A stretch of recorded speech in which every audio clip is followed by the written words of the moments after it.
right, guys. Thank you for coming here. This is the YP podcast, and this is your man MC Otuo Berima, and we are in Ohio, and I'm gonna say Ohio. D Ohio. D Ohio. Anyways, yeah. Osu. Okay. Today I have some wonderful ministers of the kingdom of God, but when we are about to preach, they go and stand at the back.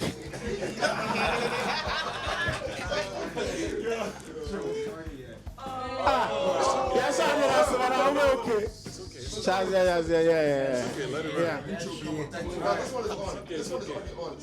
The cameraman is not cameraing at all. This one is already on, so you guys. Yeah, try and go. All right. So I have some wonderful men of God. If you want, you can say your name with your chest, or you can identify as a bearer. Either way, we will accept you. And if you want to tell us, everybody in here plays some sort of instrument. If you don't play it, you clap your hands, right? Yes. Okay, so we're gonna be real about this. All right. So if you want to say something, you can say your name or just say whatever. All right. So the name is MCO Tour. Okay. Do you think instrumentalists are appreciated enough in the church? Which church? Which church? Spirit. There is only one church. No. Keep it vague. We are keeping it vague. Yeah. Vague. The church in general. We take 10 churches. Do you think majority of the churches take good care of instrumentalists? How you do? The silence is deafening.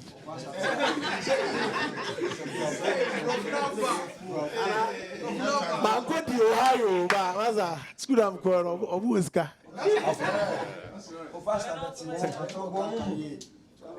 All right, who is going? My name is Alpha, and I say no. No. Okay. Okay. Can you? Okay. I mean, he said no. I think it depends because appreciation can look like many things. Appreciation doesn't always have one face, for lack of better words. If you can catch what I'm saying. Do you want appreciation that you recognize, or appreciation that they think is appreciation? Okay. If it's really appreciation, both sides will identify that it's appreciation. Okay. So the answer. I'm not trying to get deep. The But I'm answer just is saying. deep. Like I'm saying. anybody who hears that understands what you're saying. Exactly. So. Exactly. Because if it's you think I'm doing you a favor, but I have ill intent, is it really appreciation? No, I guess. Right? So Yeah. go ahead. My name's Felix, and one thing I would say is that when we say appreciation, what are musicians looking for? You know what I'm saying? Are we looking for people to roll out rose petals before our feet and come to us and be like, "Oh, you're doing so great"? And if that's the case, I mean, you talked about if I'm doing someone a favor. If I'm serving in the kingdom of God, am I doing someone a favor, or am I doing it from a place of love for God? Okay. You know what I'm saying? I feel like something that we don't really hear often, but I think that sometimes musicians especially, we think that we're doing the same job as people in the world. And if we were doing it in the world, then fine. Musicians in the world get adorned. They're glamorized. They're at the top of the game. That is your People pay them. appreciation. Yeah, but in the kingdom of God, we're not the same. You know what I'm saying? So if that's the case, then we shouldn't expect to be put in that same position. Now, I do think that sometimes musicians can be abused a little bit. You know what I'm saying? And where our gifts are drained out of us without any sort of reciprocation, soul care, things like that. But I think as servants, we shouldn't go in expecting to be served. Right? We're trying to be like Jesus, who came not to be served, but to serve others. And so if we're constantly checking for where's mine, then your heart's probably not in the right place. And There is a shift in the atmosphere. Yeah, that's kind of what I think. Yeah. I like that. So, anybody want to say something before I ask the next question? how many of you can tell us how much you spend on your craft? Okay, before we move there, I wanna. My name is Drew. I'm not Alpha anymore. Yeah. And yes, I'm not Alpha anymore. I identify as Drew. And I also believe that, just to add on to what you're saying, I believe that many times as musicians we expect a lot, but we ourselves we don't present ourselves in a way that's kind of like respectable, you know. I believe that, like, you know, the way people address you is based on how you present yourself, right?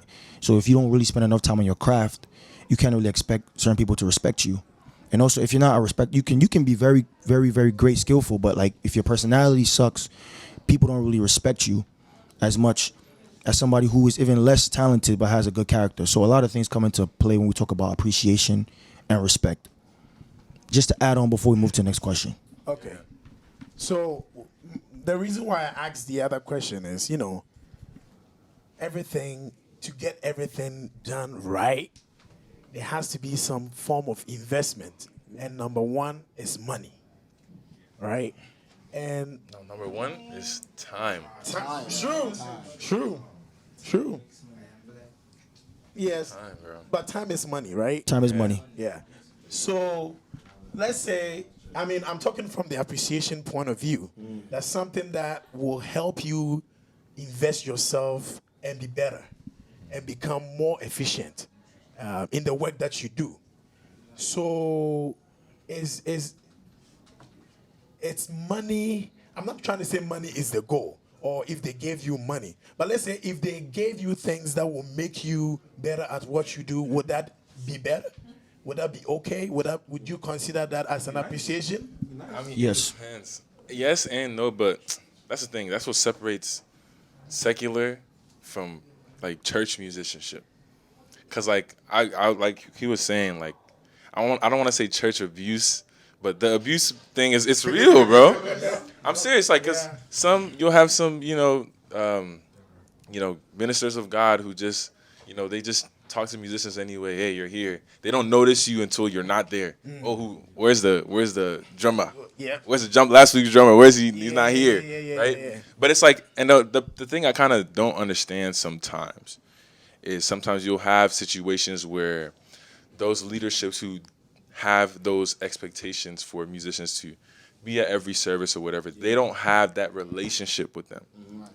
Okay. Because it's like, I don't want to say they've separated like the role of like being a musician different from being a member. Because like if you're a member of the church, you will have that relationship with the pastor because Yes. you're a member of the church. Yes. But it's like, I feel like sometimes those leaders can sometimes get a little disconnected and just feel like, oh, they're good, because they're here, they're playing, they're here. So, all their prayers have been answered, they're Gucci, whatever. Yeah. But that's not really the case because, even though they're still there, it would be nice for them to still have that member relationship as well as, being a musician. That's why I feel like you guys blame yourself for that?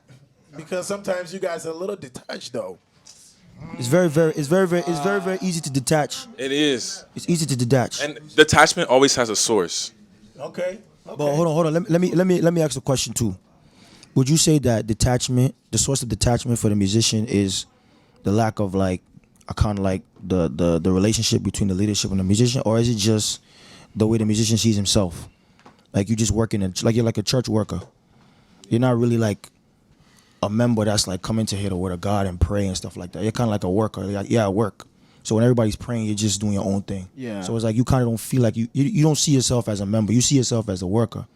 So like when everything is going on, you're already detached from that. But then what about those who come to church, they're actually a part of the service, they pray, and then they go home and they don't even get like a follow-up from like the leadership. They don't even get a call back saying like, hey, like, we really appreciate, you coming out, or like even just like check up following on up. you, Yeah, just like a checkup. Check up, like, how's your relationship with God? Exactly, like just like the bare, That's not. just It's like the always bare like, minimum is like. will you just be at check service out. tomorrow? You Like know? that's a question you're gonna get.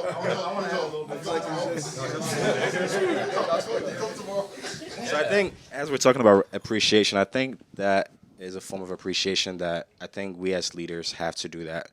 regardless of if the person is detached or not. I think it's our responsibility because, speaking from my point of view, we're asked to check on members, right? We have to check in on them every time, whether they're a committed member or they're not a committed member.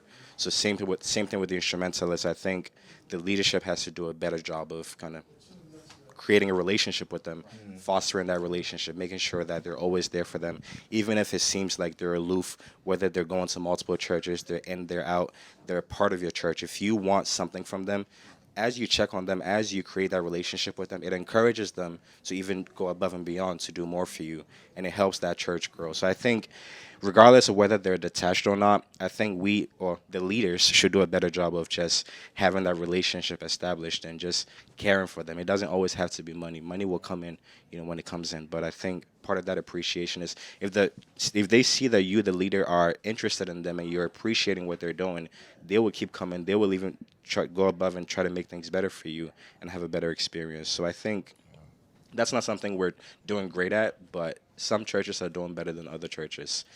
But I think that's the start. I think as a leader, it's our responsibility. It's regardless of anything or everything. We just have to. Well said. Well said. Do you guys have any pastor, any elder, any leader, anywhere that will call you anytime and you be like, yes, I'll go? Yeah. Yes. Okay. But it's like, There's always that one leader yeah. that you know that they can count on you and you can count on them. And you think relationship is the That's Relationship and is that's the key. thing. It's like It's literally the key. even me. I don't want to say like the church abuse thing is like it's real. It happens. No, seriously, because it's like it makes you kind of like, and you don't really get to see that it's abuse until you go somewhere else, and you see that appreciation when you're not home, quote unquote. And they're like, yo, man, yo, da-da-da-da-da-da-da-da-da. They'll say all these things to you, and and it's not. I mean, they could be trying to get you to come. I mean, that's true, but still, hospitality. yeah. I mean that, and just like the little things. Hey, bro, you need some water? All right, it's cool. All right, cool. Like you played a long service, we'll take care of whatever. Then it's like I'm gonna be there for you because like you share concern for me. So Yeah. Also, I feel like no musician that is like growing at a specific church and feels like he has a relationship ever really complains. facts. Like as a musician, there are the places where you go and you serve there because you have a relationship and you're growing there in Christ. And then there are the places you play where it's transactional. So even when you get the call, you know what it is. You know what I'm saying? And that's the nature of the relationship. The problem is when I'm at this church now, I'm supposed to be growing here. This is supposed to be my home church, but the pastors treat me like it's a transactional thing. But I'm not making no money. So now I'm coming. I'm doing all these things, and I'm not growing spiritually. I'm not being cared for at all, and I'm not even making a buck. So now I'm just like, what's going on?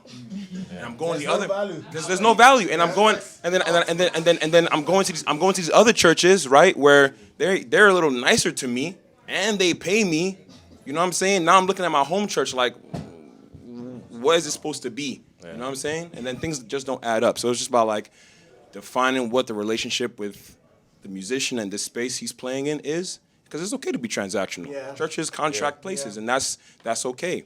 And that even speaks to like just seasons. Like I guess in life and musicianship, because life has its seasons, and then on top of life seasons, you have like your musical seasons where it's like, at first you weren't that good, Yeah. so you can, you can't demand. You can't be like, oh, yeah, like exactly. Whatever they give you, you take it just because you want the experience. Yeah. You're just trying You to can grow. see like that You're trying to every be, day. you're just trying to get out there. You're trying to grow what's, I suppose you want. And the more I think of it, I feel. Come on, keyboard. Honestly. And I think our people were not trained or taught to do that. Because as we're speaking, I'm realizing, as we look at our church compared to like other churches that we go to, it's been generations where they know how to treat instrumentalists. They know how to appreciate. Our people, they're now getting to that point where they're seeing instrumentalists as valued members of the church, but they don't know how to go about that. They don't know how to handle that. Some of them, they'll say the old ways, they just go as it goes, right? Just try to help. But now that instrumentalists are like a vital portion of the church, they don't know how to either appreciate them, make it strictly transactional, create that relationship with them, leave them to do whatever they want to do, leave it to the music director, whatever it is. And I think just them not being taught how to do that is what's causing a lot of these issues. And I think some of them, they want to create the relationship, they don't know how to go about it. Yeah. Some see other churches do it and they try to mimic that and make it happen for them, but it doesn't work. So I think it's just them not knowing what to do, just not being taught and having no experience. Two worlds at war. Yeah, but anyways, equipment wise, I heard somewhere a pastor was saying that they went to a contractor for a building, and they told them that if they were building the church, 25% of the budget, it goes strictly into sound, everything, sound, acoustics, whatever they have to do. 25, just the building, not even after and all those equipment. And it looks like that is a lot of percentage, and also the importance of sound. I'm not a great, I love music, and when I hear sound, I know I didn't go you, and then you are like, okay, let's go. Where do you think we can get, and what is the problem with not getting the things that are needed? So we're talking about specific. No. I mean, in general. Yeah. So let's see. I'm not saying your church or whatever, but you know that things can be better. It's important. It's important. It's important. No, It's important. It's important. It is. Name names. We won't go there. You go there. No.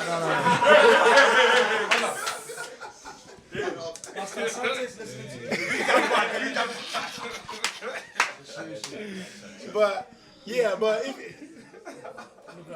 why do you think it's a problem that you can't find the things? Like you go to some churches, you're like, oh my God. Me cry me nenya there no me so mic anymore. Now because you are no more everybody be falling. I think.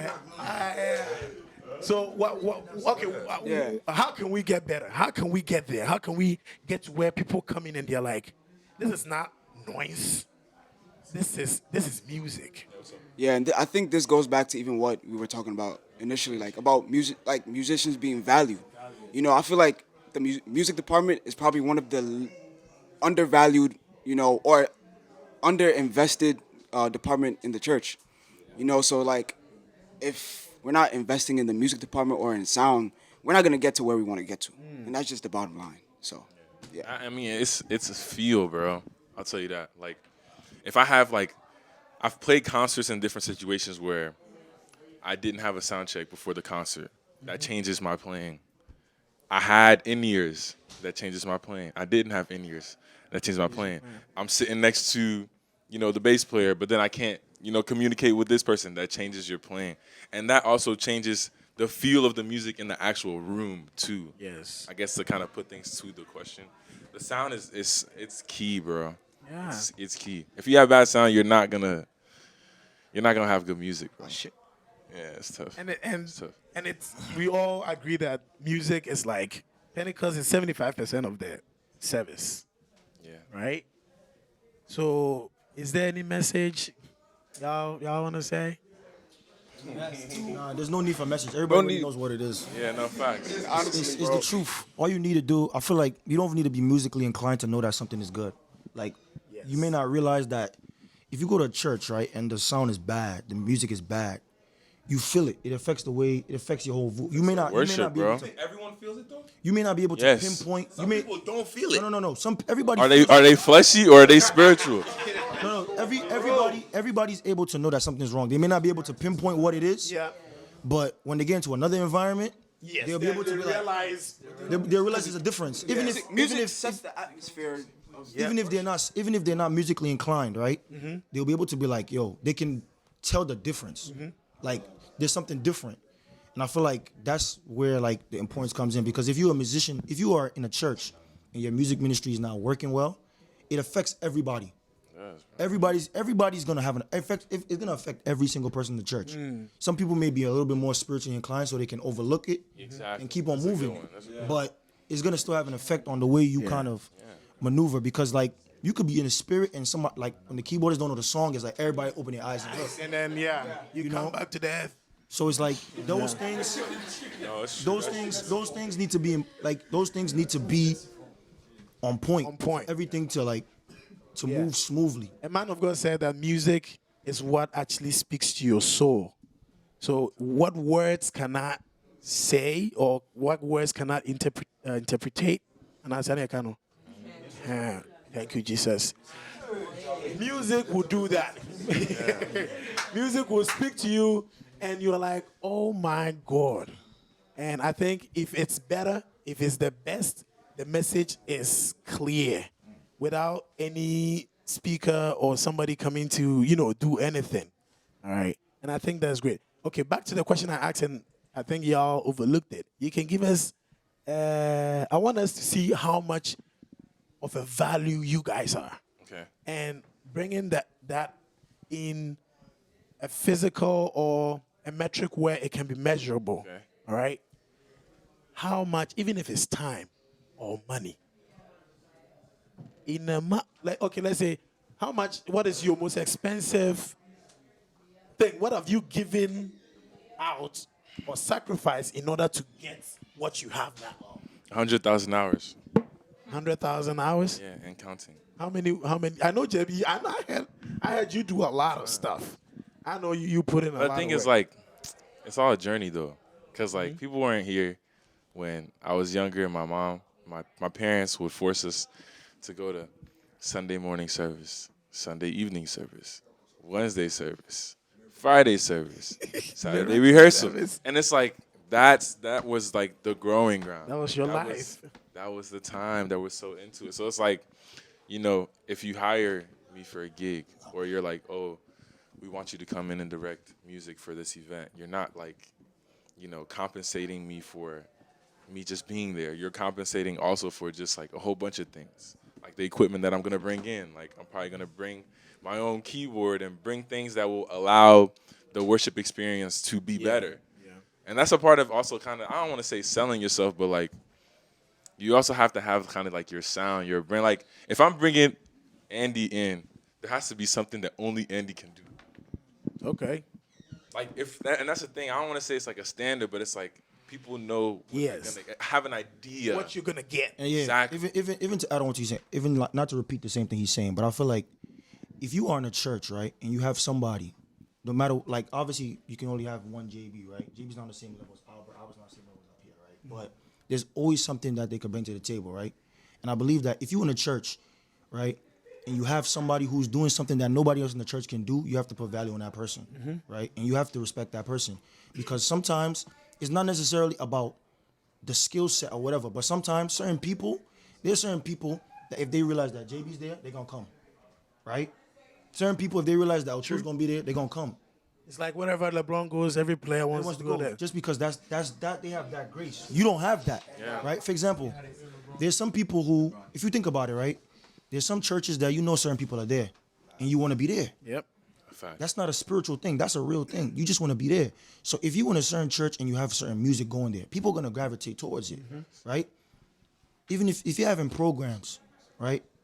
And you are a pastor, you're having programs, you're elder, you're having programs, and you're not even prioritizing the musicians that's gonna be there. You haven't even thought about who's gonna control the music, who's gonna do this, who's gonna do that. Don't have the program. You're wasting people's time. That's Because the thing, bro. the thing about it is that sometimes, right, we spiritualize this thing. Like, obviously you've prayed as a pastor, you've done all those things, but the music plays a big role, right? For example, we had in my church we had a program not too long ago, right? We have musicians at my church that play. But it's like, if you really want to go an extra mile, you got to get the people that you know who can do the job better. There's people there who are not musically inclined who was like, yo, who are these guys that you brought to the church? It's not like the people that are there don't know how to play. Yeah. But there's no connection. There's no sync. It's different. It's a different level. It's a grace. And if you are somebody who truly understands, the importance and excellence, right, you would understand the reason why you need to go the extra mile and get the necessary people who could do the job better for you. And it shouldn't be that's not a spiritual thing. That's common sense. That's kingdom business. Kingdom Yeah, that's kingdom business. Intentionality. Because think about it. When you're watching the Super Bowl, right, the halftime show, you see Adam Blackstone. All these guys are top of the line players. They go all out. no spirituality, nothing. But you as a Christian watch it and you're enthused by it. So if you're doing something for God, right, you should have even more zeal, going even more out of your way to get the best things you need because it matters. You know what I'm saying? Somebody could come and do worship, and you as a pastor, your whole message is gonna change. True. Right? Your whole message is gonna change. Or even you thought you're gonna come and preach, and he's like, you know what, you're not gonna preach no more. Just continue to worship. Yes, I've seen that a number of So times. imagine if you didn't get those musicians or get the necessary people to come and do that job. Impossible to do. It's not like the Holy Spirit's not there, but it's like it's only so Some people can, There's a certain saying grace. grace. And then like you said, like, and that's the thing about that makes Christian like music and like just this, music ministry so hard because it's like there's a fine line sometimes between like just like musicality and like spirituality, and like finding that balance is key. For example, someone told me, like God gives everyone ideas, but it's up to you, like the excellence that you're gonna put behind the idea, behind the vision. Like, are you gonna, be about it and then like halfway kind of drop out? Like, you gotta put your all into it. And if you're gonna go all out, go all out. That's another thing that I would use, cause you'll see certain programs where it's like you can tell they kind of like have to. Yep. Like they'll bring the artist, but they won't bring the artist band. So then that affects how the That artist. is performed. Exactly. Or ministers. I'm telling you, bro. Yeah. And that's not fair. Okay, so this ties into the next question, right? I was gonna ask something, but how would you describe your vision of what you would love to see in your music ministry in your church? What is it like? Basically, what you're saying. Me, honestly, I'll answer this question, right? And I'll even ask you another question too. Like, if you are a pastor, right, and you have a music ministry, right, what are your musicians to you? Are they just musicians or are they church members, right? Like, so let's say you're a pastor, right?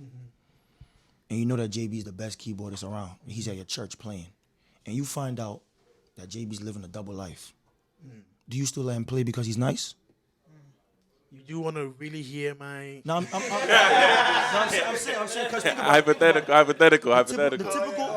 the typical pastor, right, will still let JB play. Yes. Because he knows that if JB doesn't play your keyboard, it's not gonna be to my satisfaction. Yes. But if you are a Christian, right, and you actually care about JB, you wouldn't let him play. You would pull him aside and find a way to actually get him because you are actually using him. You're using him. You're using him for his gift, right? And that's abuse. Yeah. Okay, so let's go deep into this, and I want to be serious about this one. All right, do you guys feel differently when before you minister, you know you have done something wrong? You see, you are struggling with something, and then you come to minister. Do you feel any type of way? I sing sometimes where the assembly, this small assembly I'm at, and there was a time I struggled, and during that time, I couldn't go in there because when I go, I have all this, and I'm like, oh my God, right? And whenever I stand there, it's like everything gets worse. Do you guys feel like whenever you are in a struggle, whenever you are in, let's say, sin, does it affect what you do? Or do you have any? That's tough. That's a loaded question.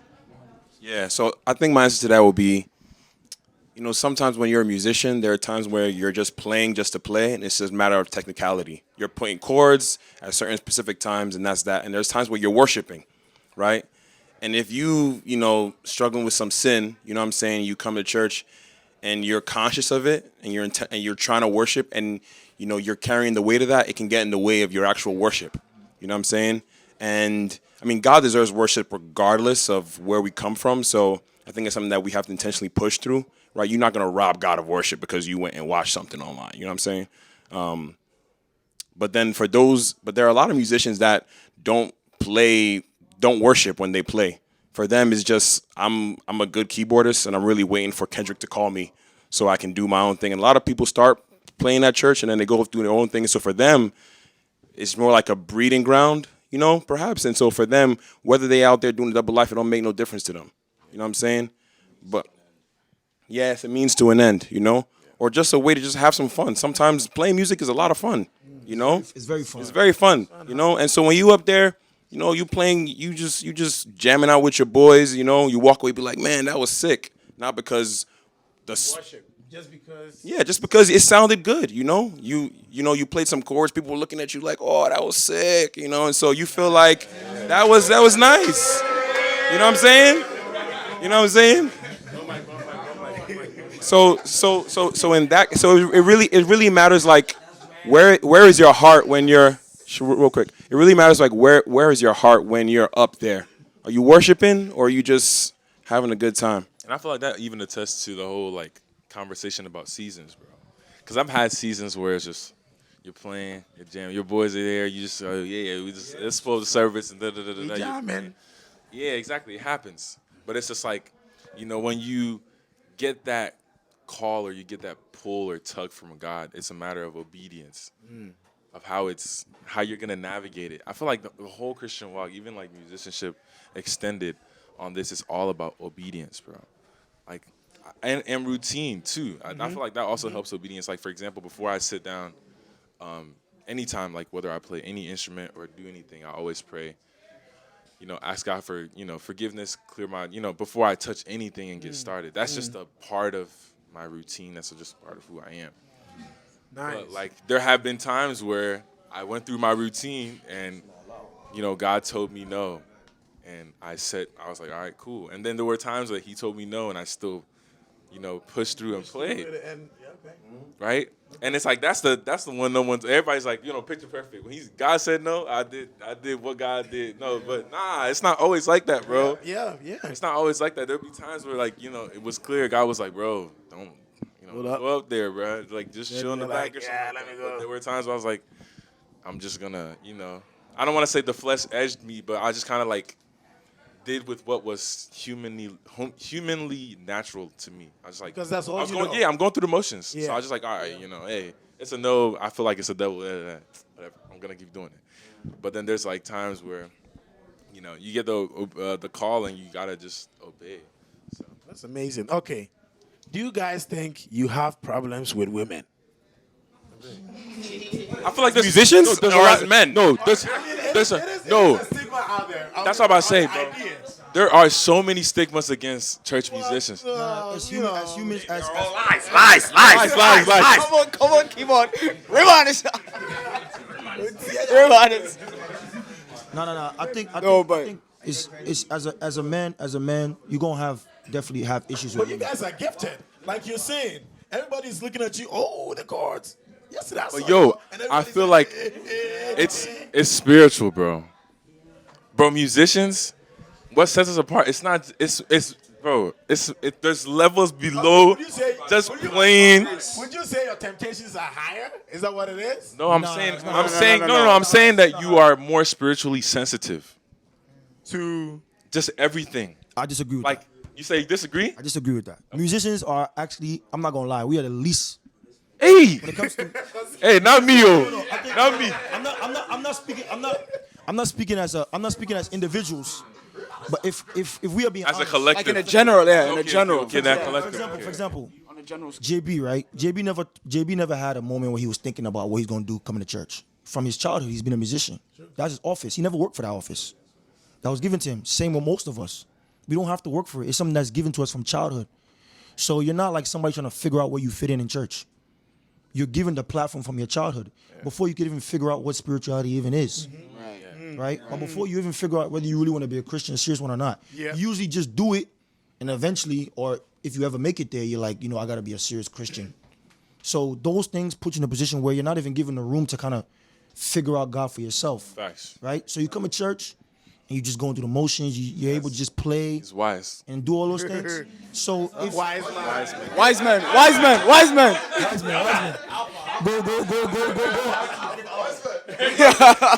Kairos, streaming everywhere. So like for something like that, like you're not thinking about that. What you're thinking about is coming to church. It's like Motions, going through the motions. It's emotions. So because of that, a lot of musicians don't even reach the place where they're able to even ask themselves, am I even really a Christian?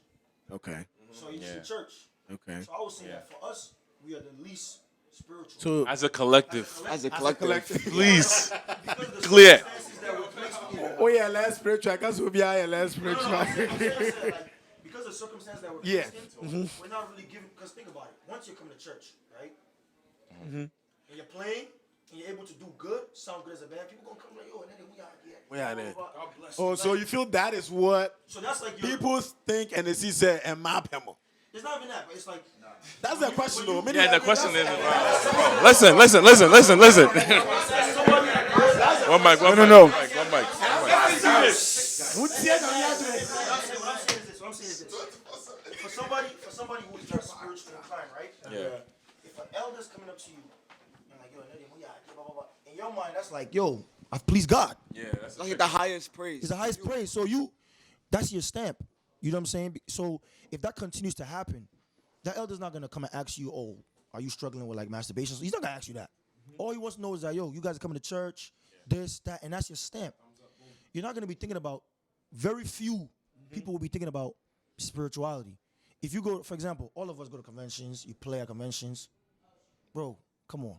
Like, come on, let's be real. Yeah, convention You know what I'm saying? talk. It's Convention like- talk. Talk about it, bro. You whether you go to gigs or whatever, you're in the front of everybody. You're in the front lines. Yeah, Bro, that platform.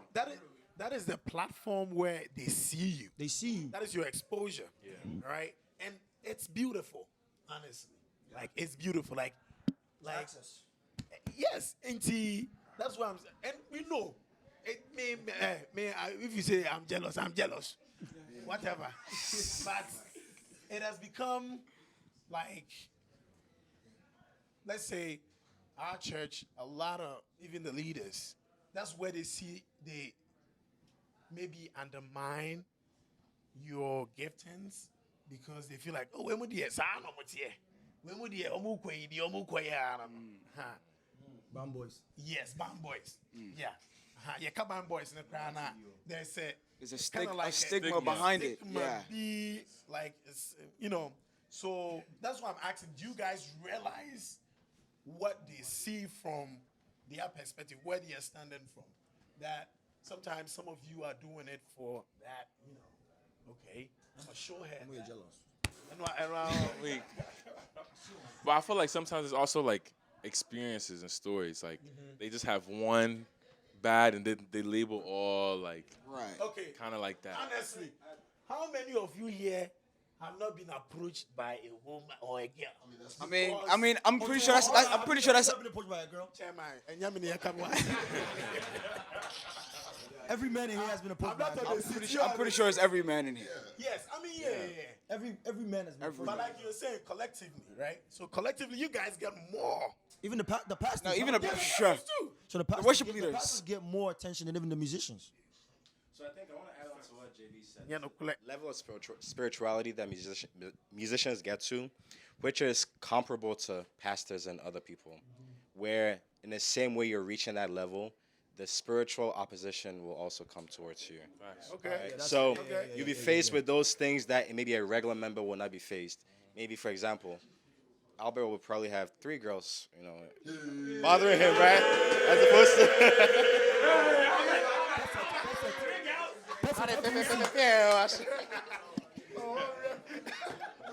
He's prophesying. Nah, but What do you see?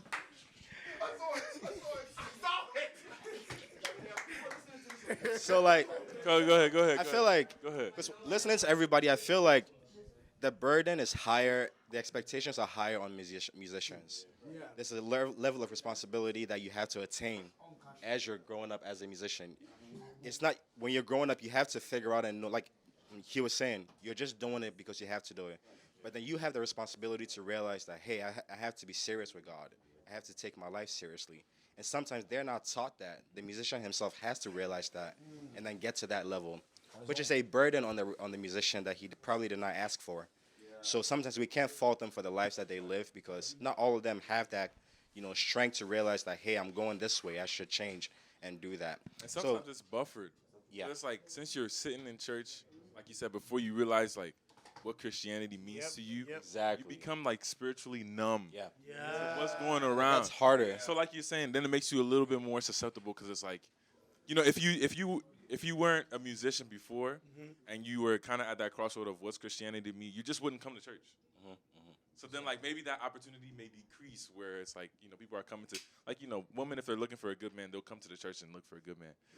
You just happen to be there. Already? You're not, yeah, shit, you know? So then, the eyes on you a little bit, but you just haven't reached that point of, like, that crossroad where it's like, what does Christianity mean to me outside of the music? So then, situations happen.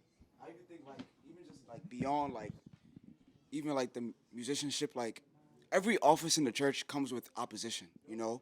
So like you have to be sensitive to like whether you are sensitive or not even sensitive, but you understand the responsibility that you have and that you are our target, you know? So like I feel like Target. just being mature and responsible for your office, you know?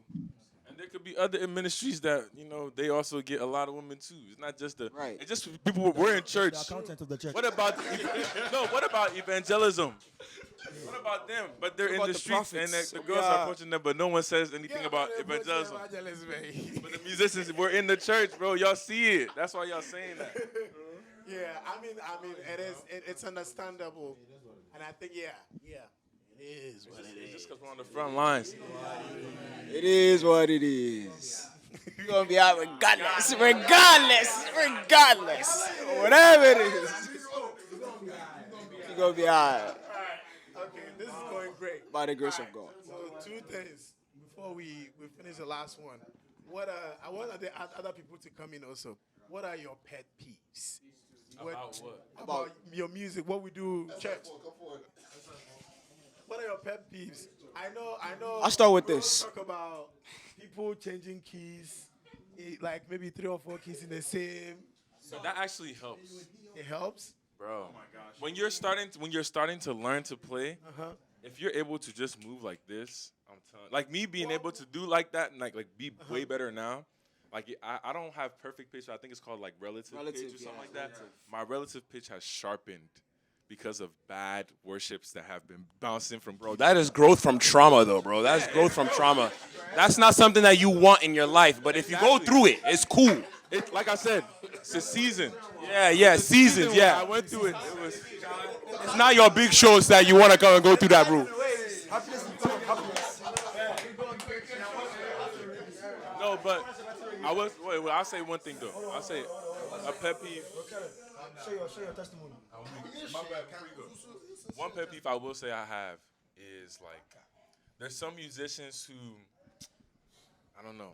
Like let's say for example you're on level 5, but you want us to give you a tutorial on level 10, but you have to master the 5, 6, 7, 8, 9, and Well, we will reach you there. know what I'm saying? Name names. And that's what I am right here. asking people who will reach out to me and they're like, "Yo, I see what you did in this video. Can you break it down to me?" You break it down to them, but it's like, no. I'm not saying names. I'm just keeping it. I'm keeping it vague. I'm just saying like, if you look at how they play, they wouldn't even know where to apply it in terms of just like. And that's the thing. And people will come and ask me, "Yo, can you teach me?" I'm like, "Yo, YouTube is there." No, seriously, the playing ground it's even now. Everybody has a starting block. I go to YouTube. You want to learn course from me? I'm going to YouTube. I'm giving you the source. Yeah. Right? But then it's also application. So it's like, at least master your level. As you come up. Would you recommend that, like, we have this problem that, let's say, we do a lot of church planting, and when a musician comes to a church and then they don't have all the missing pieces, and then this guy is good, but this guy is horrible. I mean, at that time, and they're like, "Man, this place, man." There's this guy. He said, "If you guys don't have it, I'm not coming to play any bass." So it's like, when are we gonna get there? Would you advise them to stay there and hone it and become? Okay, Because that is the one. trauma. I have a comment after you. One, like I said, season. You gotta ask God first. If He says stay, stay. There's a reason. If He says go, get up and move. Yeah. Second thing, there has to be a structure. Like I would say for our church, the church I'm in now, like there's a lot of different, Pentecost churches that have struggling music ministry because there is no structure. There's a lack of structure. So it's like a free for all. It's like yeah, there's no exactly because there's no structure. It can be a little confusing when there's roles and expectations, right? So imagine, right? You walk into McDonald's to order something, but then the next time you come to McDonald's, the guy's like imagining or expecting you to come in, run the cash register. You didn't apply for a job. You didn't do an interview. You didn't talk to anybody, but they're giving you expectations. There's no structure. Then it's like, why should I come back if you're gonna be putting something different on me? Yeah. Right? So there's no structure, but you're expecting it to thrive. How? Ain't gonna There's happen. no leader to keep people accountable. Leadership. Yeah, no, seriously though. Seriously, and it's like exactly, and it comes no, but that comes back to even the kingdom business aspect, and it's like there's just certain things that are important to a thriving atmosphere. Like you're gonna pray to God, oh God, please bring these people, and musicians are coming through your church like a revolving door. There's no leadership. There's no structure. You're surprised. You're shocked. You're paying people. I'm telling you, there's like certain like pastors and music directors who be like, yo, we got the bread. We just need the hands. Yeah. And it's like you will give them the hands, but the hands will just not come back. And you ask why? Structure, season. That's what I'm saying. Yo, add what you got to add, bro. Yeah, I think JB hit the nail right on the head. I think like every ministry needs leadership, especially your music one, And I think it's tricky. Like I think the whole stay versus leave thing, I feel like a lot of musicians are unhappy with where they are because they don't got the guys around them that they want, you know what I'm saying? And sometimes situations like that make leaders. And sometimes Facts, bro. certain people aren't ready to take on the responsibility, so they're just looking for somewhere that they can just not have to do the work. You know what I'm saying? But I would also say that the challenging situations not just call for a leader, but like make a leader. Like JB, I would say that like you've been in situations where it's been less than ideal, you know what I'm saying? But you've built it up. And not only is the church better off for it, but you're better off for it. You know what I'm saying? So now you're in a position where you could go somewhere and build a team. You know what I'm saying? And so I just think that sometimes it's about having like foresight to see that the situation you are in is meant to grow you. Sometimes God doesn't put you in God doesn't put people in perfect situations to grow them. He puts them in situations that look messed up, and through that they grow. You know what I'm saying? But sometimes we're not ready to go through that, And I mean that goes back to the seasons things about, but it also takes maturity to see it. It takes maturity to take responsibility and be like, okay, I'm gonna stick around and actually do it. Now, you can't do it solo. You need support. You know what I'm saying? And it sucks when you're trying to build things and the leadership is actively against you. You're trying to move things forward. You're talking about a pet peeve. It's probably a pet peeve when like you have a vision of what things could be, right? And your heart is in it. You genuinely want things to go well. And the people that you want to help that say they're on your side are actively against you with everything. You know what I'm saying? Whether it's like budgeting. Churches don't even have quarter inches, bro. Every single time you like, this is a clear problem, but like I bring up to you and you're shrugging me off. Meanwhile, I'm the only one who cares about this thing. $13 at Guitar Center. No, right? $13. Simple things.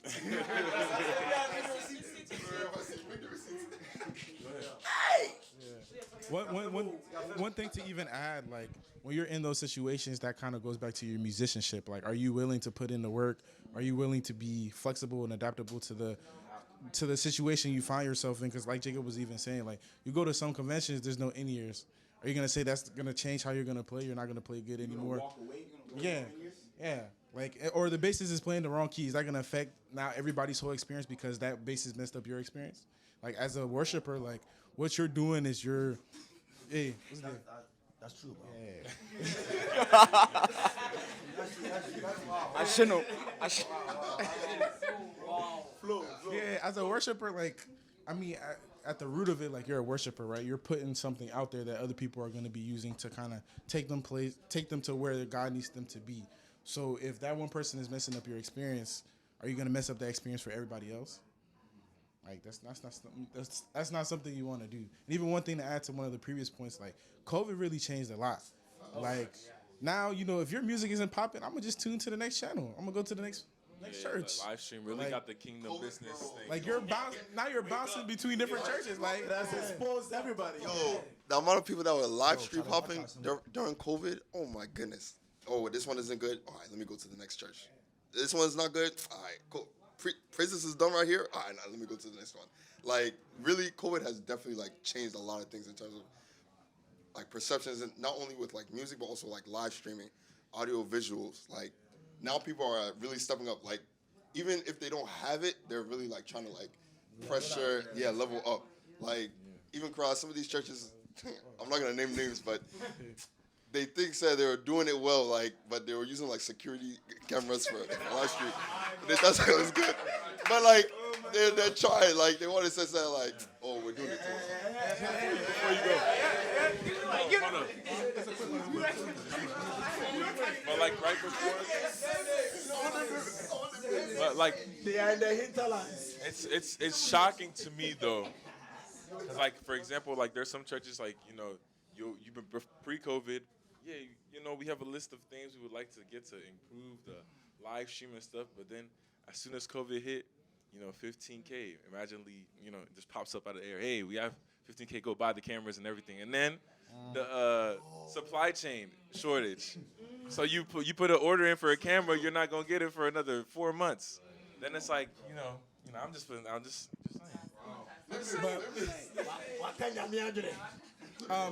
It kind of goes back to the experience. Like people are going to church for that experience, that encounter with God. Like if you're not making that experience for me, then I'm gonna find another church. Like even if the music isn't popping, if the word's not popping, then why am I going there? I'm not being spiritually fed.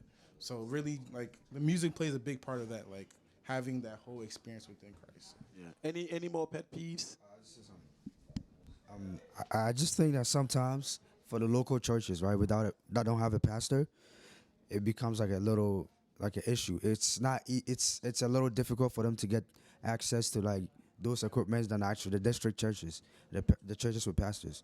So it's like sometimes it's not just the churches or the leadership that don't want to do it, but it's like you have to go through the main church, then the pastor. It's very hard. So yeah. So Levels. Our church, we've experienced that. Our church, we experienced that. Like since we got a pastor, Where are you like things are different. Like things are. Yeah.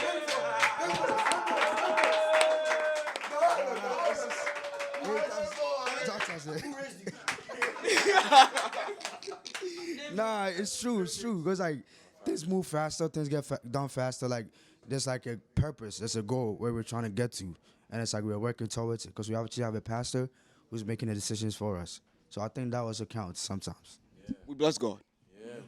And that's that's another pet peeve. It's like it annoys me a little bit. Yeah. That like someone experiencing a worship that can change their lives or like change their day the difference is $115. Yeah. Or like buy a cable or get an engineer to come in and look at it instead of the uncle who's always he knows how to fix cars, so maybe he can. Oh, you see it? That Jim not yet. Yo, who hurt you, bro? No. No one hurt me. I'm just saying. It's like little things like that just it hurts me sometimes, bro. Cause seriously, and that's another thing that just like churches overall, it kind of eats at me. Is like these little things are souls are dying every single day. Every single day we delay with this, people are being lost. Like people, I'm just saying, like in general, like the sound is bad, or we're not able to get the budget necessary. Like even outside of music, like for different things. It's sad, but at the same time, God has a reason for it. But it hurts sometimes that $13. We gotta do better. $13 can save someone's Christian walk. But Any more pet peeves? Those backbenchers. No hands. I'll just add, not a pet peeve, but I think this has made us realize as a church the power of music and the power of our instrumentalists in running the church in churches thriving. I think it's an eye opener now, and I'm hoping that going forward they're not gonna like slack like before because literally, like you were saying, people will church hop because the music is not great, and they probably will not return to that church ever again.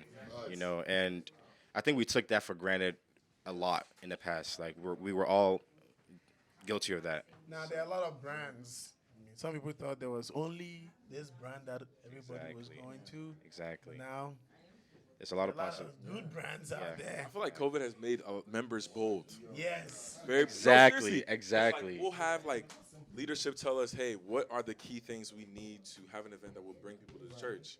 You'll get those things, and it's like pre-COVID it would have worked. But now it's like, you can't just put a subpar event together. Yep. People will not show up. not They'll enough. say, hey, is it going to be live streamed? All right, cool. I'm going to just watch it on YouTube. Yep. I'm not going to come in. And it just, you can't get away with subpar anymore, bro. Yeah. If it's not legit, they won't come. Like, seriously, members are bold, man. Yo, they are now. They're like, yo, well, yeah, I'm not coming anymore. It's just, Yeah. it is what it is. Yeah, Zoom. Zoom, man. Send the link. Send the link. Password, man. What's the password? I can come in. Okay. Any more pet peeves? That is cool. Danny, it's your time. Yeah. Anyways, let's. Okay, one thing I love is my Penti music, or what we say, or whatever. Do you guys have what in this terrain or in this day and age? Some of us were born here. Some of us were born in Ghana. Some of us grew up listening to this because some of our parents, that's the jam. What are your favorite? This is not like a. What is the ideal? Is it CCM or hymns or all of that? Yes. Whatever. Danny, you're sitting down. Yeah, you just said But you are catching me interpretation. I'm listening. Listen, man. Me say, I'm listening. Penti style or contemporary? Okay. You love plenty, but it's too much sometimes, bro. Okay. How is it? Do you like Penti? When it's Easter convention, Christmas convention, when it's like, or too much in here? What do you mean by too I much? feel like for all of us love we love Penti, or like that's all we love. But realistically, we're not gonna really get like Akata people if we keep doing that. You know what I'm saying? Okay. It's not gonna really work. Like if you look at some of the churches that's coming on now, the reason why it's working for them is because they're not sticking to like the Penti style and stuff. Me personally, if it was up to me, that's how we go the whole day. But realistically, it can't go that. It just can't work. I feel like if we keep doing it that way, we're not gonna really break through to the other culture. It's gonna be just like a Ghanaian church. Yeah. Yes, Danny. I do agree with him, but the Penti, because I used to go to Presby, right? And then it was cool. Presby was cool, but like I said, he hasn't been it. But when I came here, I went to Penti. It was different. Spirit. It was different. Charlie? Nah, because, I mean, but yeah, Penti was different because, Charlie, the vibes, everything, Charlie, was cool. I loved it. But contemporary, no, say, yeah, but Charlie, I'm an impada. Emma, yada kakra because no, sometimes we sleep. Some of us, Penti, don't want to be a sort that. Don't you be a sort that. Okay. But contemporary, not yet. I am. So the PIWs is right. Yeah. So we know some of our churches is strictly contemporary. Mm-hmm. There's no curve or bend. But what you guys think that is a route that we should continue going? Like musicians, I'm talking about you guys. You guys are producing the music and all. What do you think people resonate well with? Mixture of gases. Honestly, I personally feel like it should be all around per se, cause it's like we call ourselves Pentecost International Worship Center. So you know what I'm saying? If we can do, if like in our churches we're saying that we should only do English, you know, throughout the whole service, it doesn't make sense. Cause if it's like international, then it should, you know, be able to, you know, go across all borders. So we should do South African music. We should do Chi music. Like it doesn't matter, you know. But I mean, like there should be a minimal to everything at the same time. But you know, at least every person's voice should still be heard. So that's my opinion. Yeah, I like it. I like it. I like it. I like it. So every nation should be represented in PRWC. So yeah, but you know, like sometimes, like PIWC, but then it's only Ghanaians. Right. Which is very contradicting. Right.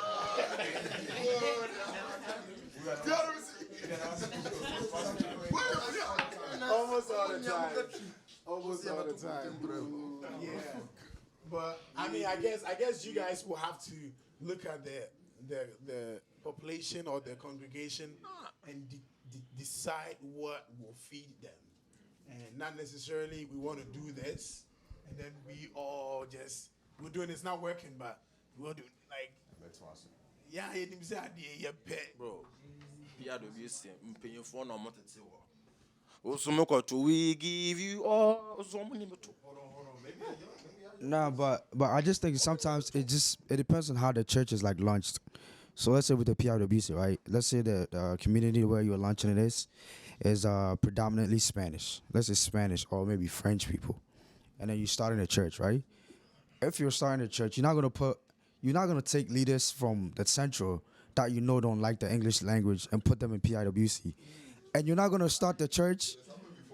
I know, but I'm saying, I mean, we were talking about the ideal situation, the best solution to whatever problems we're facing right now. So it's like the luncheon should be more like it should be focused more on the people that are in the community where the church is being launched. So let's say it's Spanish people.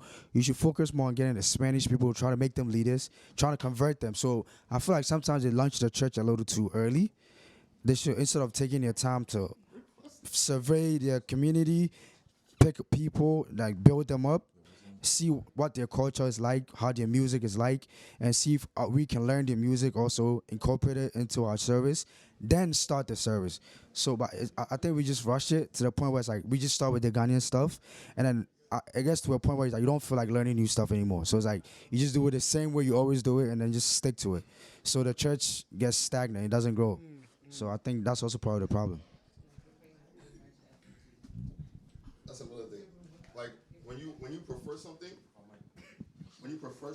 something as a musician, that could stagnate you in your growth. Because some people they will like say Penti, and that's all they will practice. They won't know any CCM kind of like vibes. So when it's time to play that, it's not gonna go well. So I think we have to have a happy medium of that kind of diversifying your sound, and that's really important for a musician as well. And also to not always prefer. Yeah.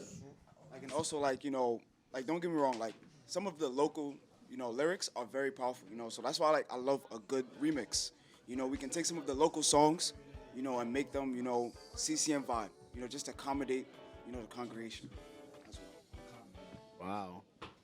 I never experienced this to go this way, but this has been amazing.